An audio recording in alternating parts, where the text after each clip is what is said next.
बिस्मिल्लाहिर्रहमानिर्रहीम अस्सलामु अलैकुम वरहमतुल्लाहि वबरकातुह। एक बार फिर आपको अपने चैनल QMAA लर्निंग पर खुशामदीद कहता हूँ, इस उम्मीद के साथ कि आप खैर व आफियत के साथ होंगे। अल्लाह पाक आपको सलामत रखे। तो पिछले लेसन में हमने ये सीखा था कि 15 दिनों के अंदर किस तरह हम कुरान मजीद को याद कर सकते हैं, जिसको हमने मुकम्मल डिटेल के साथ आपको पढ़ाया था, सिखाया था। तो अगर आप लोग वो क्लास देखना चाहते हैं तो यहाँ पर जो आई का बटन शो हो रहा है वहां जाकर शुरू से एंड तक आप लोग देख सकते हैं।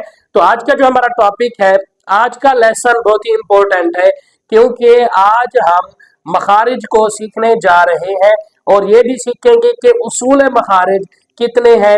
ठीक है जी, क्योंकि हमने पीछे बात की थी हर्फ की। हमने हर्फ यानी कि अलिफ से लेकर या तक हम सबको हर्फ ही कहते हैं, और फिर हर्फ जितने थे उनको अलग अलग नाम दिए गए थे, जिस तरह नितरिया था, सफीर था, ठीक है जी, उसके बाद लिसविया था, हल्की था। तो ये हमने हरूफ को नाम दिए थे। तो आज उनके मखारिज सीखने हम जा रहे हैं। तो आज हम सिर्फ मखारिज का इंट्रोडक्शन आपको बताएंगे, ठीक है ना। तो मेरा नाम है कारी मोहम्मद आरिफ, और अगर चैनल पर नहीं हुआ तो चैनल को सब्सक्राइब कर दे, बेल आइकन को प्रेस कर दे, ताकि आप तक रेगुलर नोटिफिकेशन पहुंचती रहे और आप इससे मुस्तफीद होते रहे। तो बिना टाइम वेस्ट किए चलते हैं आज के सबक की तरफ और सीखते हैं उसूल मखारिज। जैसा आपने सुना था कि आज हम उसूल मखारिज सीखने जा रहे हैं, तो सबसे पहले हम मखारिज की डेफिनेशन देख लेते हैं कि मखारिज की डेफिनेशन क्या होती है। मखारिज की डेफिनेशन ये है कि मुंह के हिस्से, ठीक है जी, इस तरह हम इसे डिवाइड करते हैं याद करने के लिए। मुंह के हिस्सों से निकलने वाली आवाज, ये हमारे पास मखारिज की डेफिनेशन आती है। मुंह के हिस्सों से निकलने वाली आवाज, जो हमारे मुंह से आवाज निकलती है, जो हरूफ निकलते हैं, ठीक है जी। मसलन मिसाल दूं मैं आपको, त्वा है, ज़ा है, शीन है, उसके बाद सीन है। तो ये मुंह के मुख्तलिफ हिस्सों से अदा होते हैं, जिनको नाम दिया जाता है मखारिज का। और इसका जो वाहिद है वो है मखरज, ठीक है जी, जिसके मानी होते हैं निकलने की जगह। इसके मानी क्या हुए? निकलने की जगह, ठीक है जी। ये आपने लाजमी याद रखना है। और हमारे पास जो उसूल मखारिज है, ठीक है जी, वो हमारे पास है 5, ठीक है जी। उसूल मखारिज की तादाद कितनी है? Is equal to 5। ये हमारे पास उसूल मखारिज की यानी कि तादाद आ चुकी है। अब हम सीखते हैं कि वो उसूल मखारिज कौन कौन से हैं।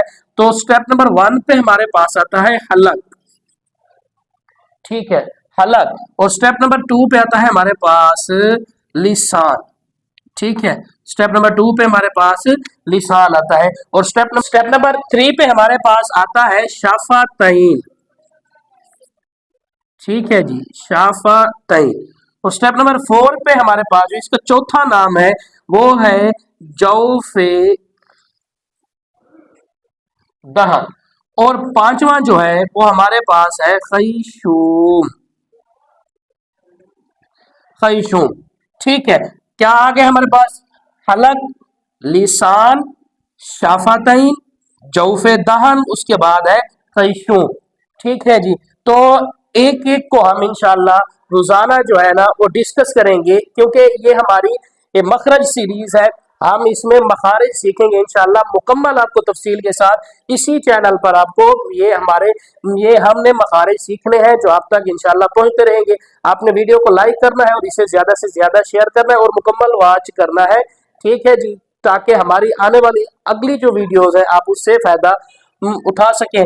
तो पहले नंबर पर हमने क्या बताया है? हलक। और इंशाअल्लाह कल हम इसी हलक के ऊपर बात करेंगे। प्रैक्टिकली आपको हलक के जो होते हैं हरूफ है जो हलक से अदा होते हैं वो भी इंशाअल्लाह बताऊंगा। और इसमें से यानी कि आगे इसमें फिर 3 इसकी अकसाम बनती हैं हलक की, ठीक है, वो इंशाअल्लाह डिटेल के साथ आपको प्रैक्टिकली आपको बताएंगे। प्रैक्टिकली हम इंशाल्लाह आपको बताएंगे हलक के मखरज जो है ना वो कहाँ कहाँ से निकलते हैं, ठीक है ना। इंशाल्लाह मुकम्मल प्रैक्टिकली तौर पर आपको बता दिया जाएगा। तो मेरी ये कोशिश, तो ये था आज का हमारा सबक। मुझे उम्मीद है कि आपको आज का लेसन समझ आया होगा। अगर इस लेसन के मुतालिक आपका कोई क्वेश्चन हो तो आप नीचे कमेंट बॉक्स में लिखें, हम इंशाल्लाह आपको इसका रिप्लाई ज़रूर करेंगे। दोस्तों, अगर आपको मेरी कोशिश और ये काविश पसंद आए तो आपने चैनल को सब्सक्राइब करना है और वीडियो को लाइक करना है और इसे ज़्यादा से ज़्यादा शेयर करना है। मिलेंगे इंशाल्लाह नेक्स्ट लेसन में, आपसे मुलाकात होगी। अस्सलामु अलैकुम व रहमतुल्लाहि व बरकातहू।